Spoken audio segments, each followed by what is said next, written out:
এদিনে বিশ্বনবী রোজা রাখতেন, সোমবার বৃহস্পতিবার সুযোগ হলে রোজা রাখবেন। যারা রোজা রাখবে তাদের জন্য ইন দ্য ডে অফ জাজমেন্টে আল্লাহ স্পেশাল একটা গেট বানাবে জান্নাতে ঢোকার জন্য। ওইটার নাম হচ্ছে রাইয়ান। মান দাখালাহু লাম ইয়াজমা আবাদা।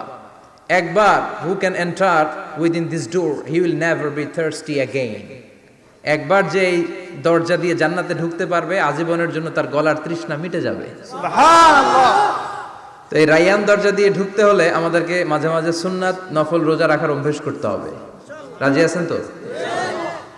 অনেক মুরব্বীরা রাখতে চায়, তো রাখতে চায় কিন্তু নিয়ম জানে না। অনেকে শুধু শুক্রবারে রোজা রাখে, এটা মাকরু। শুধু শুক্রবারে রোজা রাখা মাকরু, শুধু শনিবারে রোজা রাখা মাকরু। সুন্নাহ হচ্ছে সোম আর বৃহস্পতিবার।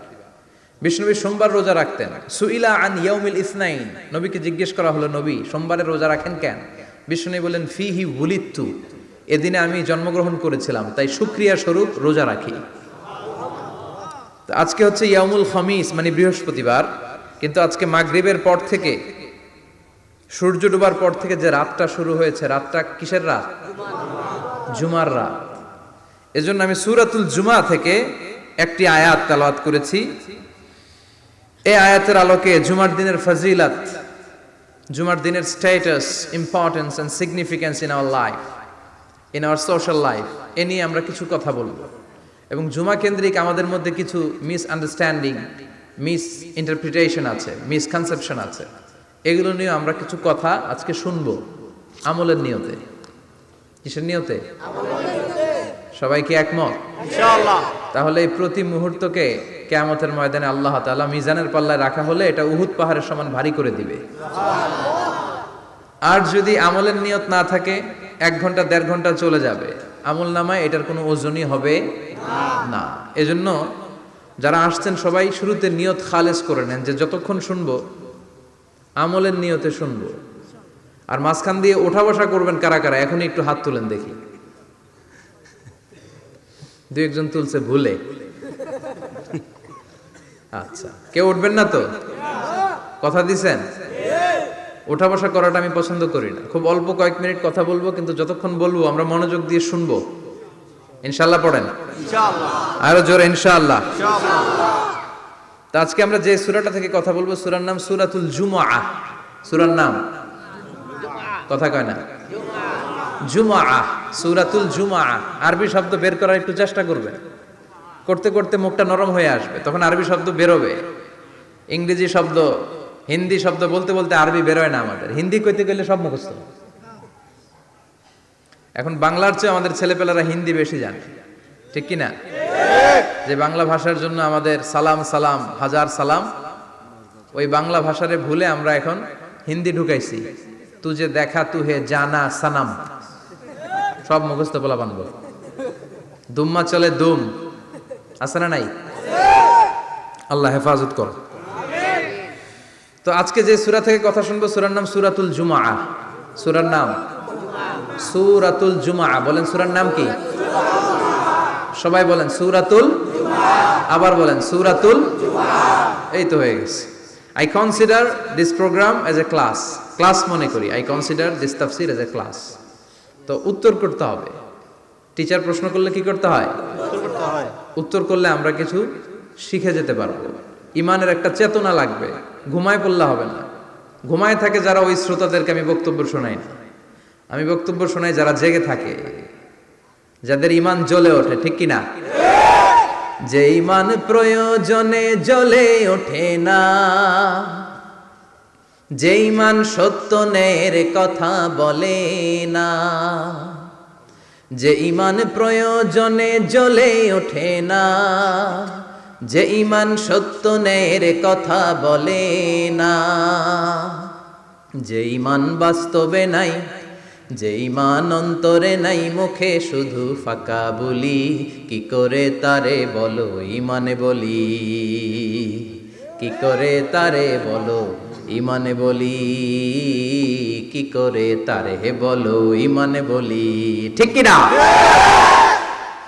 যে ইমান দিন কায়েমের আন্দোলনের ধার ধারে না, যে ইমান পোশাকধারী কোরআন হাদিস তাও পড়ে না, যে ইমান খাজার নামে মাজার গড়ে ফুলুস কামায়। আছে আছে রাজা মেয়ারে নাই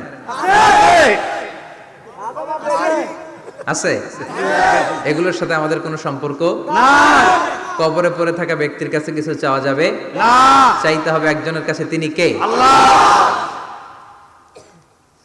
যে ইমান দিন কায়েমের আন্দোলনের ধার ধারে না, যে ইমান লেবাসধারী কোরআন হাদিস তাও পড়ে না, যে ইমান খাজার নামে মাজার গড়ে ফুলুস কামায়, যে ইমান শিরকিয়াতের আমল করে ভীত না হয়, যে ইমান বাস্তবে নাই, যে ইমান ময়দানে নাই, মুখে শুধু কথার কলি, কি করে তারে বলো ইমানে বলি, কি করে তারে বলো ইমানে বলি, কি করে তারে বলো ইমানে বলি, ঠিক কিনা? এজন্য মুমিন জ্বলে উঠবে আপন শক্তিতে। এখন রবির এরা কয় জ্বলে উঠুন আপন শক্তিতে, আপন শক্তিতে জ্বলে উঠবে ইমানদারেরা ইমানের তেজে। চিল্লায় বলেন ঠিক কিনা? সূরার নাম সবাই বলেন আরো জোরে, সূরাতুল জুমআ। এটা মাদানী সূরা। কি সূরা? মাদানী সূরা। বিশ্বনবীর লাইফের দুইটা ইনিংস, একটা মাক্কি ইনিংস মাদানী আর একটা মাদানী ইনিংস। মাক্কি ইনিংস 13 বছর, কয় বছর? মাদানী ইনিংস 10 বছর, কয় বছর? মনে থাকবে? এটা বিশ্বনবীর সেকেন্ড ইনিংসে নাজিল হয়েছে। সুবহানাল্লাহ কইবেন না? মাদানী ইনিংসে নাজিল হয়েছে এই সূরা, মাক্কি ইনিংসে নয়। বিশ্বনবীর মাক্কি জীবন আর মাদানী জীবনের কিছু পার্থক্য আছে। মাক্কি জীবনে বিশ্বনবী খুব নীরব ছিলেন, চুপিসারে তাওহীদের কথা বলতেন। মাক্কি জীবনে বিশ্বনবী সবচেয়ে বেশি ফোকাস দিয়েছেন তাওহীদের প্রতি। কিসের প্রতি? তাওহীদেরই মুর্শিদ আমার মুহাম্মাদের নাম বলো, মুহাম্মাদের নাম, আল্লাহর নাম জপলে বুঝতে পারি আল্লাহরই কালাম বলো, মুহাম্মাদের নাম।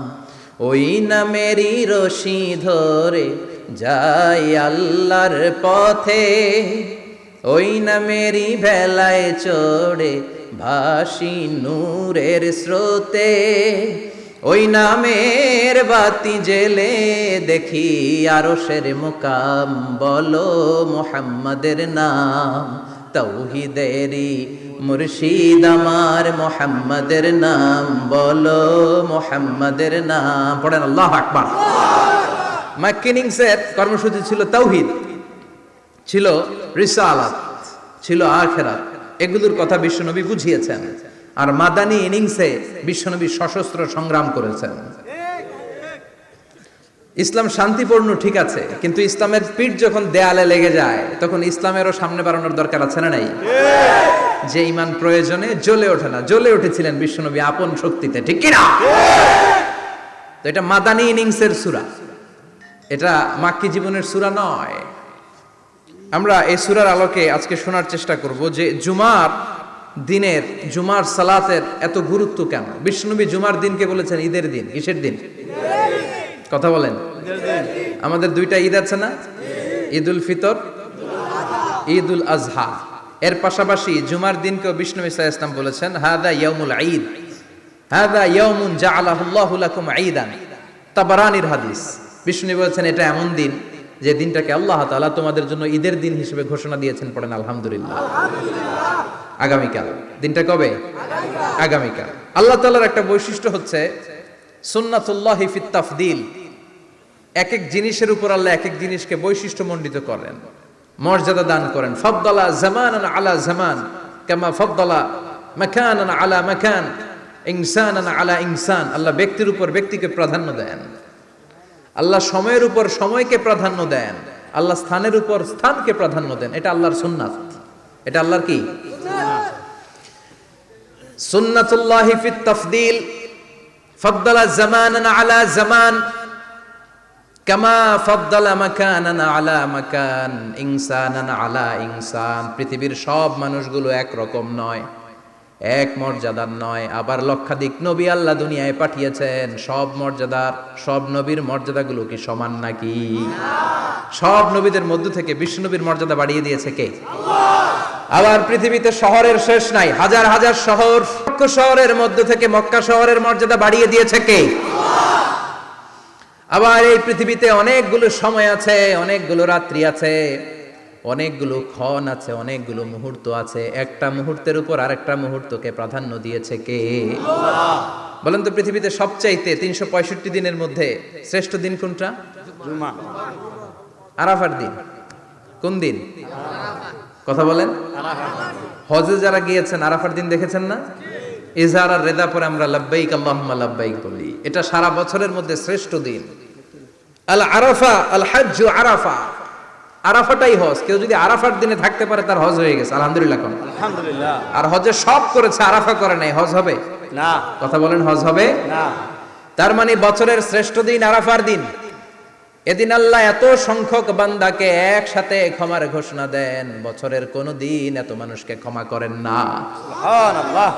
আবার শয়তান ওই দিনে এতটা লাঞ্ছিত বোধ করে, এতটা অপমান বোধ করে, বছরের কোন দিন শয়তান এত অপমানিত হয় না।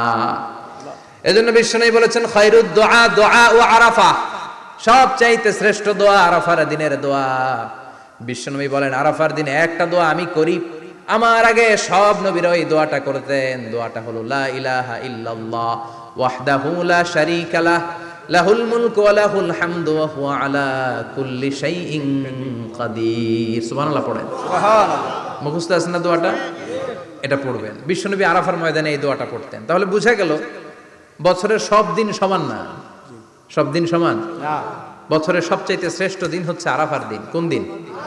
এবার বলেন বছরের সবচেয়ে শ্রেষ্ঠতম রাত কোনটা? কদরের রাত। ইন্না আনজালনাহু ফি লাইলাতুল কদর। ইন্না আনজালনাহু ফি লাইলাতিল কদরি ওয়া মা আদরাকা মা লাইলাতুল কদর লাইলাতুল কদরি খায়রুম মিন আলফি শাহর। হাজার মাসের চেয়ে সেরা। ওই রাতে ইবাদত করলে, হাজার মাস যাবত ইবাদত করলে যেই সওয়াব, ওই পরিমাণ সওয়াব আমলনামায় তুলে দিবে কে? আল্লাহ। শ্রেষ্ঠ রাত, কদরের রাত। এবার বলেন বছরের সবচাইতে শ্রেষ্ঠতম মাস কোনটা? রমজান মাস। শাহরু রমাদান আল্লাযী উনজিলা ফীহিল কুরআন। যে মাসে কোরআন নাজিল হয়েছে, এই মাসের চেয়ে শ্রেষ্ঠ কোনো মাস থাকতে পারে? চিল্লায় বলেন থাকতে পারে? তার মানে বছরের শ্রেষ্ঠ দিন আরাফার দিন, বছরের শ্রেষ্ঠ রাত কদরের রাত, বছরের শ্রেষ্ঠতম মাস রমজান মাস। এবার বলেন সপ্তাহের মধ্যে শ্রেষ্ঠতম দিন কোনটা? বিশ্বনবী বললেন সাইয়্যিদুল আইয়াম, leader of the all days in the week. সপ্তাহের যতগুলো দিন আছে 7টা দিনের সর্দার হচ্ছে ইয়াউমুল জুমা, জুমার দিন। চিল্লায় পড়েন আল্লাহু আকবার। তার মানে বছরের শ্রেষ্ঠ দিন আরাফার দিন, বছরের শ্রেষ্ঠ রাত কদরের রাত, শ্রেষ্ঠ মাস রমজান মাস। আর 7 দিনের মধ্যে শ্রেষ্ঠতম দিন হচ্ছে জুমার দিন। কোন দিন? জুমার দিন। এই সূরাতুল জুমা নিয়ে আমরা কথা শুনবো ইনশাআল্লাহ। বলেন ইনশাআল্লাহ। এটা সাধারণ দিন নয়। ফিহি খালাকাল্লাহু আদম। কালকের এই দিনটায়, এই জুমার দিনে আল্লাহ তাআলা সাইয়েদনা আদম আলাইহিস সালামকে তৈরি করেছে। সুবহানাল্লাহ। বিশ্বনবী বলেন লাম্মা খালাকাল্লাহু আদম ওয়া কানা তুলুহু 60 যিরাআন। আল্লাহ তাআলা যখন আদম আলাইহিস সালামকে তৈরি করলেন 60 হাত লম্বা করে তৈরি করলেন। সুবহানাল্লাহ। আর আমরাও যারা জান্নাতে ঢুকবো আমাদের আকৃতি থাকবে 60 হাত লম্বা। মজা করে সুবহানাল্লাহ পড়তে পারলেন না? আল্লাহ সাইয়েদনা আদমকে তৈরি করলেন এই জুমার দিনে। আবার সাইয়েদনা আদম আলাইহিস সালামকে পৃথিবীর বুকে তিনি পাঠিয়ে দিয়েছিলেন এই জুমার দিনে। সুবহানাল্লাহ। কুল নাহবিতু মিনহা জামিআ, O Adam go down with your wife, তোমার স্ত্রী হাওয়াকে নিয়ে পৃথিবীতে নামো। সাইয়েদনা আদম আলাইহিস সালামকে আল্লাহ তাআলা পাঠিয়েছিলেন শ্রীলঙ্কার একটা পাহাড়ে, অ্যাডামস পিক। ওখানে ঐতিহাসিকভাবে প্রমাণিত, এটা হাদিসে নেই, কুতুবুত তারিখে এসেছে। শ্রীলঙ্কায় একটা পাহাড় আছে, কলম্বো থেকে অনেক দূর। ওই পাহাড়ের চূড়ায় সাইয়েদনা আদম আলাইহিস সালামের ফুটপ্রিন্ট আছে। ফুটপ্রিন্ট মানে পায়ের ছাপ। সুবহানাল্লাহ পড়ো। সুবহানাল্লাহ। এটারে বলে ফিঙ্গারপ্রিন্ট। এটারে কি বলে? ফিঙ্গারপ্রিন্ট। পায়ের গুলারে ফিটপ্রিন্ট। একজনের আঙ্গুলের ছাপের সাথে একজনের আঙ্গুলের ছাপের মিল নাই। শুধু তাই না, আমার এই আঙ্গুলের সাথে এই আঙ্গুলের ছাপের কোনো মিল নাই। আয়াহসাবুল ইনসানু আল্লান নাজমা ইযামা বালা কাদিরিনা আলা আন নুসাউবিয়া বানানা। আল্লাহ বলেন, গোলাম তুমি মনে করেছো তোমার হাড্ডি গুড্ডি পচে যাবে, তোমাকে আমি একত্রিত করে আবার বানাতে পারবো না? বানানো তো অনেক দূরের কথা, আমি তো তোমার আঙ্গুলের ছাপগুলো সংরক্ষণ করে রেখেছি। চিল্লায় পড়েন আল্লাহু আকবার। 1880 সালে স্যার ফ্রান্সিস গাল্টন নামে একজন বিজ্ঞানী, তিনি আবিষ্কার করেছেন যে আমাদের আঙ্গুলের ছাপগুলো আলাদা, ফিঙ্গারপ্রিন্ট আলাদা। এই 10টা আঙ্গুলের একটার সাথে আরেকটার কোনো মিল নাই। এই পৃথিবীতে যদি 600 কোটি মানুষ হয় তাহলে 6000 কোটি আঙ্গুল, একটা আঙ্গুলের সাথে আরেকটা আঙ্গুলের ছাপের মিল আছে? যারা সিগনেচার দিতে পারে না এরা কি দেয়? টিপসই দেয়। সুবহানাল্লাহ কোন সুবহানাল্লাহ। কি ম্যাজিক আল্লাহ আঙ্গুলে রেখে দিয়েছে, একটা আঙ্গুলের ছাপের সাথে আরেকটা আঙ্গুলের ছাপের মিল নাই। এখন এই বায়োমেট্রিক অথেন্টিকেশনের জন্য অনেক জায়গা দিতে হয়। ইমিগ্রেশন পাস করবেন, গিভ ইউর ফিঙ্গারপ্রিন্ট। ভিসা করবেন, Schengen visa, European visa, provide your fingerprint first. Canadian এম্বাসিতে গিয়েছিলাম, সব আঙ্গুলের আলাদা আলাদা ফিঙ্গারপ্রিন্ট রেখেছে। এখন এটা অথেন্টিকেশনের জন্য সিকিউরিটি পারপাস খুব গুরুত্বপূর্ণ, কিন্তু 1500 বছর আগে, 1880 মানে কি 200 বছরও তো না, 200 বছর আগে বিজ্ঞানীরা আবিষ্কার করলো। 1500 বছর আগে সূরাতুল কিয়ামার ভিতরে ফিঙ্গারপ্রিন্টের কথা বলেছে কে? আল্লাহ। আর পায়েরটারে বলে ফুটপ্রিন্ট। এটা প্রাণীদের ক্ষেত্রে প্রযোজ্য, কারণ প্রাণীদের আঙ্গুল নাই, আছে? ওদের আছে পা। বাঘের কয় পা?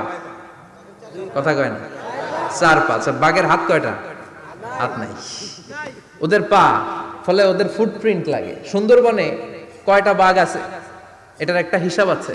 কি করে বলে, কেমন করে হিসাব করে? বাঘের কাছে যে গুনে, চেহারা তো একরকম, একটারে 3 বার গুনবে। কথা কন, কিভাবে গনে তাহলে? বাঘসুমারি হয় কিভাবে? ফুটপ্রিন্ট, পায়ের ছাপ। একটা বাঘের পায়ের ছাপের সাথে আরেকটা বাঘের পায়ের ছাপের কোনো মিল নাই। আবার কাবা ঘরের পাশে একটা ছোট্ট জায়গা আছে, এই জায়গার মধ্যে রব্বুল আলামিন সব নবীদের পিতা সাইয়েদনা ইব্রাহিম আলাইহিস সালামের ফুটপ্রিন্ট রেখে দিয়েছেন। ওয়াত্তাখিযু মিম মাকামি ইব্রাহিম মুসাল্লা, সাইয়েদনা ইব্রাহিমের দাঁড়ানোর জায়গায় তোমরা নামাজের জায়গা করে নাও। আল্লাহু আকবার। সাইয়েদনা ইব্রাহিম আলাইহিস সালামের পায়ের ছাপ আছে কিন্তু মাকাম ইব্রাহিম। আর সাইয়েদনা আদম আলাইহিস সালামের পায়ের ছাপ আছে অ্যাডামস ট্রিকে, শ্রীলঙ্কার ওই পাহাড়ে। তো যেদিন আদম আলাইহিস সালামকে আল্লাহ ওখানে পাঠিয়ে দিয়েছিলেন, ওই দিনটা ছিল জুমার দিন। সুবহানাল্লাহ নাই? সুবহানাল্লাহ। সুবহানাল্লাহ বাড়িতে যায় বলেন, সুবহানাল্লাহ। চিল্লায় পড়েন আল্লাহু আকবার। এরপরে সাইয়েদনা আদমকে পাঠানো হলো শ্রীলঙ্কায়, সাইয়্যিদাতুনা হাওয়া আলাইহিস সালামকে পাঠিয়ে দেয়া হলো সৌদি আরবের জেদ্দা শহরে। আরবিতে জেদ্দা বা জাদ্দা মানে দাদি। জেদ্দাতুন বা জাদ্দাতুন মানে কি? দাদি। হাওয়া আলাইহিস সালাম আমাদের সবার দাদি, ঠিক কিনা? ওনার নামে এই শহরের নাম। বছরের পর বছর সাইয়েদনা আদম আলাইহিস সালাম এবং হাওয়া আলাইহিস সালাম আল্লাহর কাছে ক্ষমা চাইলেন, আল্লাহ ভুল করে নিষিদ্ধ গাছের ফল খেয়েছি, তুমি মাফ করে দাও। আল্লাহ বললেন, আদম কয়েকটা কালিমা শিখিয়ে দেব, এই কালিমাগুলোর পরে আমার কাছে দোয়া করো, আমি কবুল করে নিব। আল্লাহু আকবার। আল্লাহু আকবার। আল্লাহ শিখিয়ে দিলেন আর বললেন, আদম পড়া, রাব্বানা যালামনা আনফুসানা ওয়া ইল্লাম তাগফির লানা ওয়া তারহামনা লানাকুনান্না মিনাল খাসিরিন। ও আল্লাহ, জুলুম করেছি নাফসের উপর, ভুল করেছি, অন্যায় করেছি, আপনি যদি ক্ষমা না করে দেন আমরা শেষ হয়ে যাব, আমরা হালাক হয়ে যাব, ক্ষতিগ্রস্তদের মধ্যে শামিল হয়ে যাব, ঠিক কিনা? আল্লাহ সাইয়েদনা আদম আলাইহিস সালামের তওবা কবুল করলেন। ওনার কাজ হচ্ছে তওবা কবুল করা, আমাদের কাজ গুনাহ করা, শয়তানের কাজ ওয়াসওয়াসা দেওয়া, আল্লাহর কাজ খালি মাফ করা। সুবহানাল্লাহ। সুবহানাল্লাহ পড়বেন না? তাকাব্বালাল্লাহু তাওবাতা আদম ফি ইয়াউমিল জুমআহ। আল্লাহ যেদিন আদম আলাইহিস সালামের তাওবা যে কবুল করছেন, ঘোষণা দিয়েছেন, এই ঘোষণাটা ছিল জুমার দিনের ঘোষণা। আবার সাইয়েদনা আদমকে যেদিন রূহ কবজ করে আবার নিয়ে যাওয়া হয়, ওই দিনটাও ছিল জুমার দিন। পড়েন সুবহানাল্লাহ।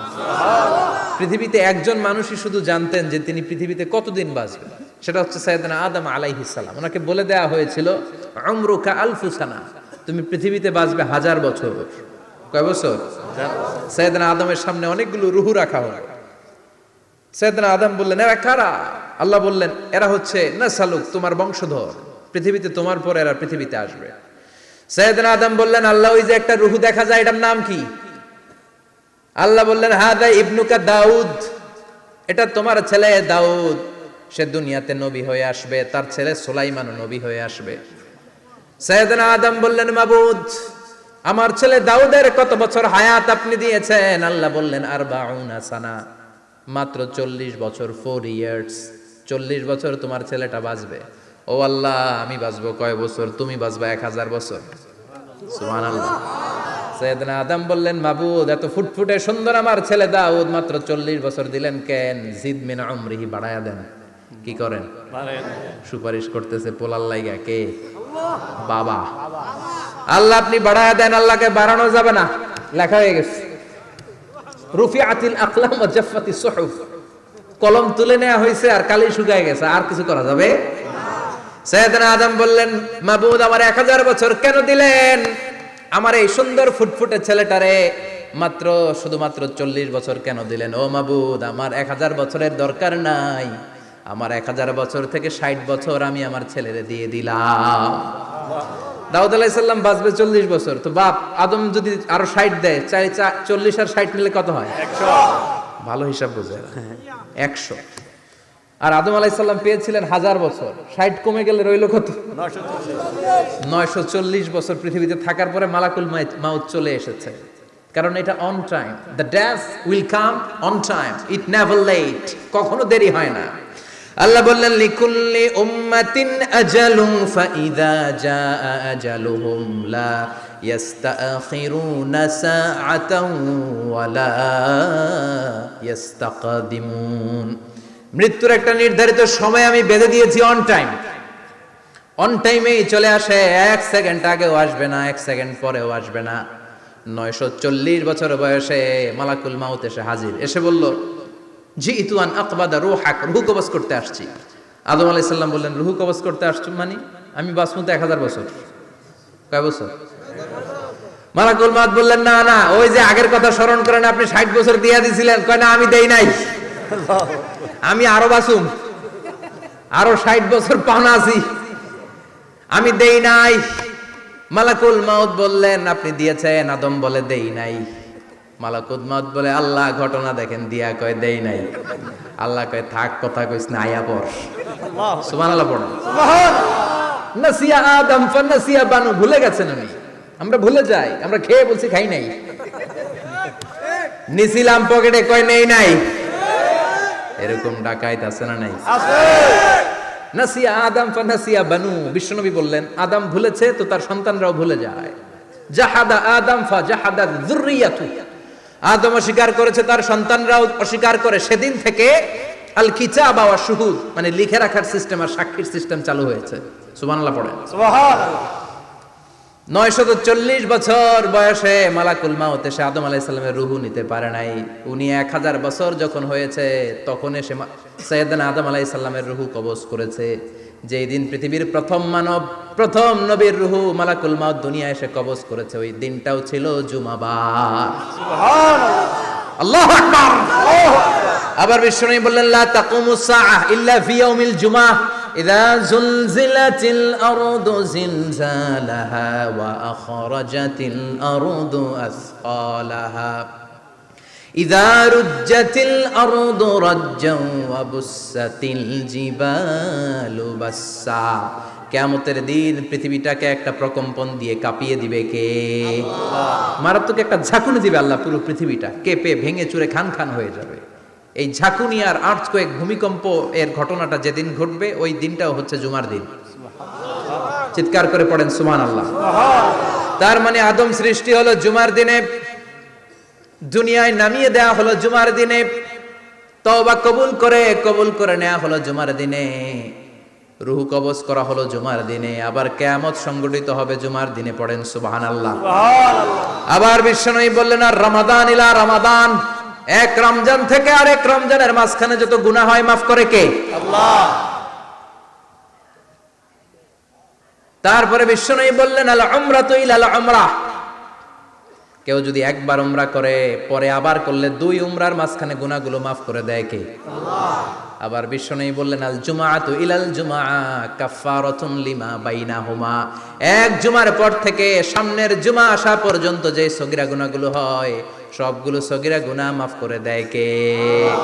রজব শাবানে বরকতে দাও, রমজান মাসে গুনাহ ঝড়াও, সপ্তাহ জুড়ে তুমি বরকতে দাও, জুমার দিনেতে গুনাহ ঝড়াও, রজব শাবানে বরকতে দাও, রমজান মাসে গুনাহ ঝড়াও। ঠিক কি না? তার মানে জুমার দিন গুনাহ মাফের দিন। সারা সপ্তাহে ভুল ত্রুটি অন্যায় যা করলাম জুমার নামাজের বদৌলতে সব গুনাহ মাফ করে দেয় কে? এই দামি দিনটাকে আল্লাহ ইহুদিদের দিতে চেয়েছিলেন, পায় নাই। আলহামদুলিল্লাহ কবেন না? আলহামদুলিল্লাহ। ইখতিলাফু, তারা ইখতিলাফ করে হারাইছে এটা। এই দামি দিনটা রব্বুল আলামিন নাসারাদেরকে দিতে চেয়েছিলেন, ফাখতালাফু, ওরাও ইখতিলাফ করে হারাইছে। এজন্য ইখতিলাফ ভালো জিনিস না খারাপ জিনিস? মারামারি ভালো জিনিস না খারাপ জিনিস? আর ঐক্য করা ভালো জিনিস না খারাপ জিনিস? ঐক্য করতে রাজি আছেন? ইহুদিদেরকে আল্লাহ দিতে চাইলেন, ইখতিলাফ করে হারাইছে। নাসারারাও হারাইছে।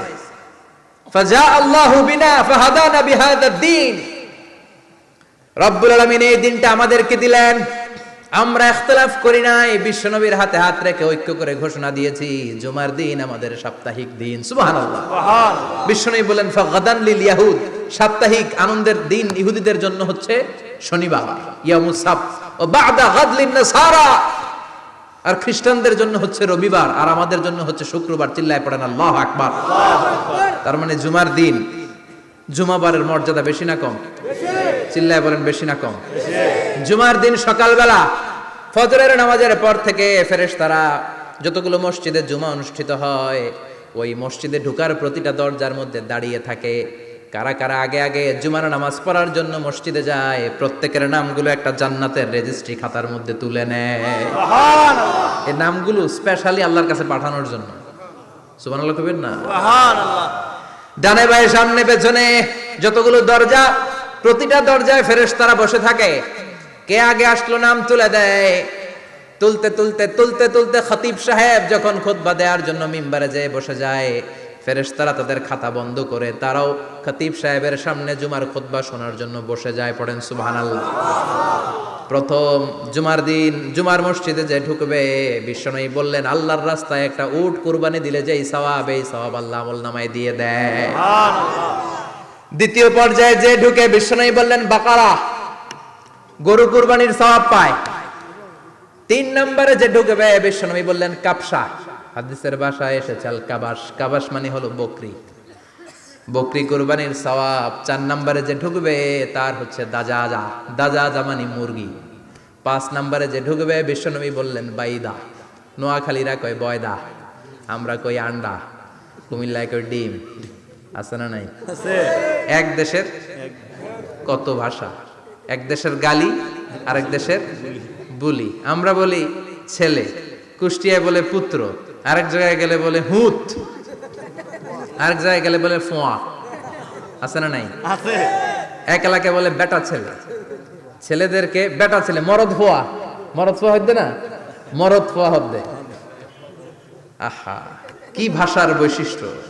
তো যেটারে আমরা বলি ডিম, কোথাও বলে আন্ডা, কোথাও বলে বয়দা।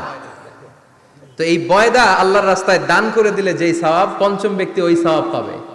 এই 5 জনের পরে আর লেখালেখি নাই, বাকিদেরটা নরমাল এন্ট্রি করে সব ফেরেশতারা খুতবা শোনার জন্য বসে যায়। সুবহানাল্লাহ। সুবহানাল্লাহ। তো জুমার দিনে আগে আগে যাবেন তো ইনশাআল্লাহ। সবাই রাজি? কথা কোন? ওয়ালিয়াতুল লাত্তাফ একটা শব্দ আছে সূরা কাহাফের মাঝখানে। কোরআনের সব জায়গায় এক ফন্টে আয়াতগুলো লেখা, কিন্তু ওয়ালিয়াতুল লাত্তাফ মোটা করে লেখা আছে না, ডবল ফন্টে লেখা, মোটা, কারণ এটা কোরআনের একেবারে মাঝখানে অবস্থিত এই শব্দটা ওয়ালিয়াতুল লাত্তাফ। এর আগে যত শব্দ এর পরে তত শব্দ, এর আগে যত কোরআনের অক্ষর এর পরে তত অক্ষর। সুবহানাল্লাহ। বাড়িতে গিয়া সুবহানাল্লাহ। বিশ্বনবী বললেন সূরাতুল কাহাফ যে তেলাওয়াত করবে ইয়াকুনু লাহু নূর, এই সূরাতুল কাহাফ কিয়ামতের দিন তার সামনে বিশাল একটা আলো হয়ে আসবে। এই আলো দিয়ে পুলসিরাত পার হয়ে ওই বান্দা জান্নাতের ভেতরে ঢুকে যাবে। আবার বিশ্বনবী বলেন যারা সূরাতুল কাহাফের প্রথম 10 আয়াত তেলাওয়াত করবে জুমার দিন, শেষের 10 আয়াত যারা জুমার দিন তেলাওয়াত করবে দাজ্জালের ফিতনা থেকে তাদেরকে মুক্ত রাখবে কে? সুবহানাল্লাহ পড়বেন না? কালকে সূরাতুল কাহফ দিয়ে সকাল শুরু করতে রাজি আছেন? সবাই রাজি? এরপর আত-তাবকির ইলাল মসজিদ, মসজিদে আগে আগে যাওয়া সুন্নাত। আগে যিনি যাবে উনি কি পাবে? তারপরে গরু, তারপরে বকরি, তারপরে মুরগি, মুরগির পরে ডিম না আন্ডা? আন্ডা। আল মাশিউ আলাল ইকদাম, বিশ্বনবী বললেন হেঁটে হেঁটে জুমার নামাজে যাওয়া সুন্নাহ। রিকশা, হুন্ডা, সাইকেল, সিএনজি দিয়ে গেলেও হবে, কিন্তু হেঁটে হেঁটে গেলে সওয়াব বেশি না কম? প্রতি কদমে কদমে আমলনামায় সওয়াব দিয়ে দিবে কে? এরপরে বিশ্বনবী বললেন আদামু তাখাত্তি রিকাবান নাস, মানুষের ঘাড় ডিঙ্গিয়ে সামনে না যাওয়া সুন্নাহ। অনেকে জুমার দিন আসে সবার শেষে বসতে চায় সামনে, এরকম ডাকাইত আছে না নাই? রাজা মেহারে নাই? বিশ্বনবী জুমার খুতবা দিচ্ছেন, হঠাৎ এক সাহাবী সব সাহাবীর ঘাট ডিঙ্গিয়ে ডিঙ্গিয়ে সামনে আসতেছে বুলেটের মতো। বিশ্বনবী বললেন থামো, এজেলেস বসো মিয়া, ফাকাদ আযাইতা ওয়া আনাইতা, আসছো দেরি করে আবার মুসল্লিদেরকে কষ্ট দিচ্ছ। যেখানে জায়গা পাবেন ওইখানে বসবেন, মানুষের ঘাট ডিঙ্গিয়ে সামনের কাতারে যাওয়া এটা ঠিক না। এজন্য জুমার দিন আগে আগে আসার চেষ্টা করবেন। রাজি আছেন তো? এরপরে বিশ্বনবী বললেন দুখুলুল মসজিদে রাকাতাইন, জুমার নামাজের দিন মসজিদে ঢোকার পরে 2 রাকাত পড়া সুন্নাত। কয় রাকাত? রাজি আছেন? কবলাল জুমা বাদাল জুমা। অনেকে প্রশ্ন করে বাদাল জুমা 4 রাকাত, মসজিদে পড়লে 4, ঘরে পড়লে 2, কিন্তু কবলাল জুমা সুনির্ধারিত নয়, অনির্ধারিত। মা কদ খুদ্দিরা লাক, যত আপনার তৌফিকে কুলায় 2 রাকাত করে করে 2, 4, 6 ইমাম সাহেব খুতবা দেওয়ার আগ পর্যন্ত। আপনি যদি আধা ঘন্টা আগে যান আপনি 10 রাকাত পড়তে পারবেন। চিল্লায় বলেন ঠিক কিনা? এরপরে বিশ্বনবী বললেন ইনসাত, চুপ থেকে খুতবা শুনবা। জুমার খুতবার সময় কথা বলা যাবে নাকি? কথা কম। বিশ্বনবী বললেন তোমার সামনে কেউ কথা বলতেছে, তুমি যদি বলো চুপ করো, এটাও তুমি খারাপ কাজ করছো। চুপ করো তোমার কইতে কইছে কি? চুপ করো বলে তুমি আরেকটা বেজাল লাগাইছো। চিল্লায় বলেন ঠিক কিনা? তাহলে জুমার নামাজে কথা বলা যাবে না, কেউ কথা বললে চুপ করো এই কথাটাও বলতে বিশ্বনবী নিষেধ করেছেন। চিল্লায় বলেন ঠিক কিনা? এরপরে মজার একটা কথা বিশ্বনবী বলেছেন, জুমার নামাজ পড়তে যেয়ে যদি কারো ঘুম আসে জায়গা চেঞ্জ করে বসো। জুমার নামাজ পড়তে যেয়ে ঘুমান না, এরকম কে কে আছেন আল্লাহর ওলি? হাত তোলেন। হাত তুলতে পারবেন? আমিও তুলতে পারবো না, আমি কত ঘুমাইছি। জুমার খুতবা শুনতে গেলে ঘুমাস, কারণ রহমত নাজিল করে কে? পুরো মসজিদের ডানে বায়ে রহমতে ঠাসা, খালি ঘুম আর ঘুম। আছে না নাই? ঘুম আসলে কি করবেন? উঠে যাবেন, উঠে জায়গা চেঞ্জ করবেন, পানির ঝাপটা দিবেন, ঘুম দূর করে দিবে কে?